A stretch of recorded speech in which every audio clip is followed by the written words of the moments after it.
నమస్తే, నేను మీ సతీష్. 2019 ఎన్నికల్లో సంచలనం రేకెత్తించినటువంటి వైఎస్ వివేకానంద రెడ్డి హత్య కేసు మరి గడిచిన 5 ఏళ్లుగా కూడా దాంట్లో సిబిఐ విచారణ వేగవంతం అయ్యి అనేక మంది అరెస్టులు అయి ఉన్నప్పటికీ కూడా ఎక్కడా దీనికి సంబంధించినటువంటి కుట్రదారులు లేదా కుట్రకోణం ఏమిటి అనేటువంటిది ఇప్పటికి కూడా విచారణ పూర్తయి నిగ్గు తేలినటువంటి పరిస్థితులు లేవు.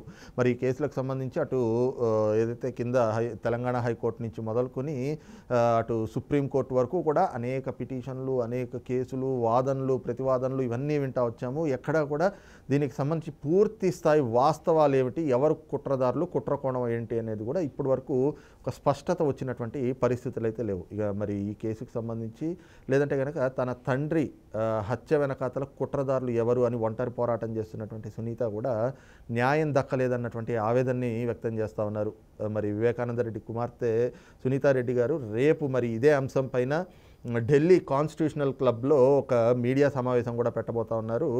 మరి ఈ అంశం ఢిల్లీ స్థాయికి చేరింది అంటే అక్కడ ఒకవేళ చర్చ ప్రారంభమైతే ఢిల్లీ స్థాయిలో కూడా ఈ కేసుకు సంబంధించి చర్చలు జరిగితే మరి దాని పరిణామాలు ఎలా ఉండేటువంటి అవకాశాలు ఉన్నాయనేటువంటిది ప్రస్తుతం ఒక ఆసక్తికరమైనటువంటి చర్చగా ఆంధ్రప్రదేశ్ రాజకీయ వర్గాల్లో కూడా జరుగుతోంది. మరి ఇదే అంశాలపై మనతో చర్చించేందుకు సీనియర్ జర్నలిస్ట్ దుర్గా కుమార్ గారు ఉన్నారు.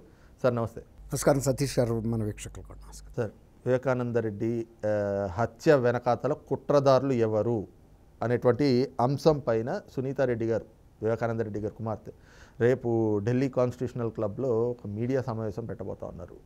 మరి ఇది ఎలాంటి పరిస్థితులకి దారితీసేటువంటి అవకాశం ఉందని భావించవచ్చు? సతీష్ గారు, ఇప్పుడు వివేకానంద రెడ్డి గారి హత్య కేసు అనేది దేశంలో ఇప్పటివరకు జరిగినటువంటి కేసుల్లో కల్లా ఒక రాజకీయ ప్రధానాంశంగా ఉన్న కేసుగా పరిగణించాలి. దీన్ని చాలా వివాదాస్పదంగాను, తర్వాత చాలా కాలయాపన జరిగిన కేసుగా కూడా సృష్టించింది. ఇది 5 సంవత్సరాల పాటు ఇంత పబ్లిక్కి సంబంధించిన ఒక వ్యక్తి ఎంపీగా చేసిన ఎక్స్ మినిస్టరు, ఎక్స్ చీఫ్ మినిస్టర్కి తమ్ముడు, ప్రజెంట్ చీఫ్ మినిస్టర్కి సొంత బాబాయి, ఇంత ప్రాధాన్యత ఉన్నా కూడా ఈ కేసు ఇంత వాయిదాలు పడతా వచ్చి ఇవాళకి ఇందులో అసలు స్పష్టమైన ముద్దాయిలు ఎవరు, వాళ్ళని ఎందుకు అరెస్ట్ చేయట్లేదు అనేది ప్రజలకు కూడా ఒక $1 మిలియన్ ప్రశ్నగా మిగిలిపోయిందండి. దీని మీద ఆయన కుమార్తె, ఏకైక కుమార్తె డాక్టర్ సునీతారెడ్డి గారు, ఆమె ఒంటరి పోరాటం చేస్తుందండి. అలసట లేని ఒంటరి పోరాటం. ఎన్ని న్యాయస్థానాలకు వెళ్ళింది, ఎన్నిసార్లు తను ఆ కేసులో ఇన్వాల్వ్ అయింది, అయినా కూడా ఎక్కడ కూడా సరైన న్యాయం జరగలేదని వాళ్ళకి కూడా ఆమె ఫీల్ అవుతుంది. ఇప్పుడు కూడా దీన్ని ఒక చిన్న అంశం ఇక్కడ మనం గమనించాలండి. గతంలో ఏదైతే వివేకానంద రెడ్డి గారి కేసు వైఎస్ఆర్సీపీకి ఒక సానుకూల ఫలితం ఇచ్చిందో అదే కేసు ఇప్పుడు మళ్ళీ 2024లో జస్ట్ బిఫోర్ ఎలక్షన్లకు కొద్ది ముందుగా బయటకు వచ్చి వాళ్ళ మళ్ళీ ఇది ఒక వివాదం రగులుకుని వైఎస్ఆర్సీపీ మెడకు ఒక ఉరితాళ్లాగా చుట్టుకునే పరిస్థితి ఏర్పడింది. ఇది ఇక్కడే కాదు, జాతీయ స్థాయిలో కూడా ఇవాళ ఆమె కాన్స్టిట్యూషన్ క్లబ్లో దీని గురించి మాట్లాడబోతున్నారంటే ఇప్పటికే నేషనల్ మీడియాలో ఈ కేసు గురించిన ప్రతి డీటెయిల్ అందరికీ తెలుసు. అన్ని ప్రాంతీయ భాషా పత్రికలకి, మీడియాలకి కూడా తెలుసు ఇది. ఎందుకంటే జాతీయ స్థాయిలో అనేక సార్లు చర్చనీయాంశం అయింది. సుప్రీంకోర్టులో అనేక సార్లు ఇది చర్చకొచ్చింది. ఆర్డర్స్ ఇచ్చారు గౌరవ సుప్రీంకోర్టు వారు, హైకోర్టులకు కానీ, తెలంగాణ పోలీసుకి కానీ. ఇంకోటి ఏంటంటే అసలు ఆంధ్రప్రదేశ్ పోలీసులనే దీని పరిశోధన సాగించడానికి వీల్లేదు, వాళ్ళతో నాకు న్యాయం జరగదు కాబట్టి ఈ కేసుని తెలంగాణ పోలీసులకు బదిలీ చేయమని అడిగింది. సుప్రీంకోర్టు కూడా కరెక్ట్గా గుర్తించి దాన్ని గౌరవించి అమలు చేసింది. హైదరాబాద్లో ఉన్న సిబిఐ కోర్టులో కూడా ఈ విచారణ జరపొద్దు, ఇంకా ఏదైనా ఇతర రాష్ట్రానికి ఇవ్వమని కూడా ఇప్పుడు ఒక పిటిషన్ పెండింగ్లో ఉందండి. తర్వాత ఇప్పటికి ఇంతవరకు ఈ కేసులో అప్రూవల్గా ఉన్న వ్యక్తిని 3వ అక్యూజ్డ్ నుంచి మళ్ళీ ఫస్ట్ అక్యూజ్డ్కి మార్చారు. ఈ రకంగా కేసులో తర్వాత రామ్ సింగే అతన్ని కావాలని బలవంతంగా భయపెట్టి అప్రూవర్గా మార్పించాడు, నన్ను చిత్రహింసలు పెట్టి ఒప్పించారు, కానీ నా అంతటి నేను అప్రూవర్గా మారలేదని కనుక ఒప్పుకుంటే ఒక 20 కోట్ల రూపాయలు ఇస్తామని ఆఫర్ ఇచ్చాడని దస్తగిరి ప్రెస్ కాన్ఫరెన్స్ పెట్టి చెప్పాడండి. ఇది చాలా సీరియస్ అంశం.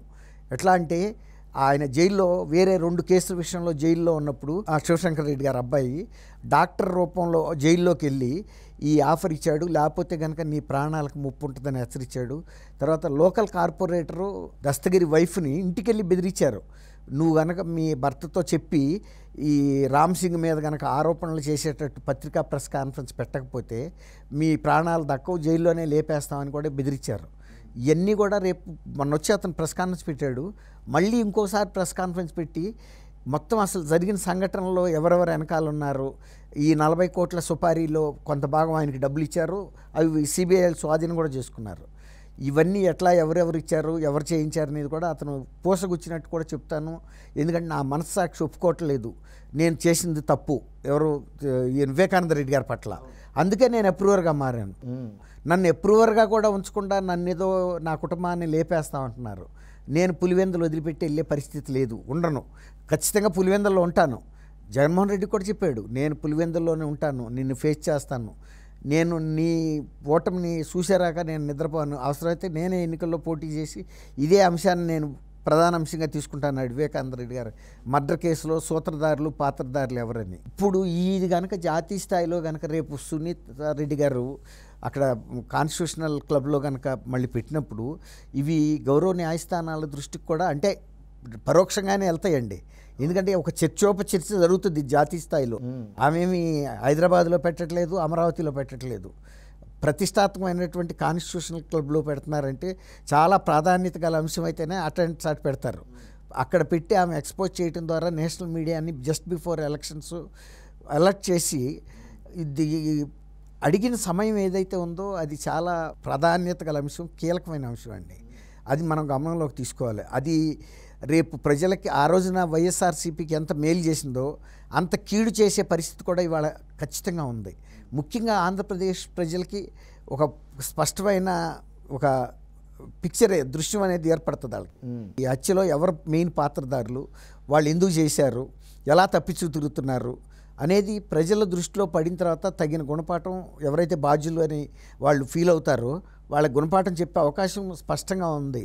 కాబట్టి రేపు ఆమె ప్రెస్ కాన్ఫరెన్స్ పెట్టిన తర్వాత వీళ్ళు మాట్లాడటానికి కూడా పెద్దగా ఏమి ఉండదు. గుమ్మడికాయలు దొంగ అంటే భుజాలు తడుముకున్నట్టు అవుద్ది వీళ్ళు కనుక స్పందిస్తే కూడా, అంతే కదండి. ఆమె వాళ్ళ తండ్రికి జరిగిన హత్యకి న్యాయం చేయమంటుంది, దోషుల్ని శిక్షించమని. కాబట్టి ఇది దాని ప్రభావం అది చూపిస్తుందండి. రైట్, ఇది చూస్తున్నాం కదా. ముఖ్యంగా ఏదైతే ఎన్నికలు అతి దగ్గరలో ఉన్నాయి ఆంధ్రప్రదేశ్కి సంబంధించినటువంటి అసెంబ్లీ ఎన్నికలు, మరి ఈ సమయంలో వివేకానంద రెడ్డి గారి హత్య కేసుకు సంబంధించినటువంటి అంశం పైన సునీతారెడ్డి రేపు ఢిల్లీ కాన్స్టిట్యూషనల్ క్లబ్లో ప్రెస్ మీట్ పెడితే మాత్రం, ఎందుకంటే ఇప్పటికే సిబిఐ విచారణలో కూడా అందరి వేళ్ళు జగన్ అండ్ గ్యాంగ్ వైపే చూపిస్తూ ఉన్నాయి సిబిఐ విచారణ తర్వాత. మరి ఈ క్రమంలో ఇప్పుడు గనక ఈ అంశం పైన ఢిల్లీ స్థాయిలో చర్చ జరిగితే మాత్రం అంశం రేపు రాబోయేటువంటి రోజుల్లో ఖచ్చితంగా ఎన్నికల్లో జగన్మోహన్ రెడ్డి పైన కావచ్చు, అలాగే వైఎస్ఆర్ కాంగ్రెస్ పార్టీ పైన కూడా ప్రభావం చూపేటువంటి అవకాశాలే ఎక్కువగా కనిపిస్తున్నాయి అన్నటువంటి భావాన్ని కూడా సీనియర్ జర్నలిస్ట్ దుర్గా కుమార్ గారు వ్యక్తం చేస్తూ ఉన్నారు. Thank you. నమస్తే సత్యకార్ మనవేశ్వర్.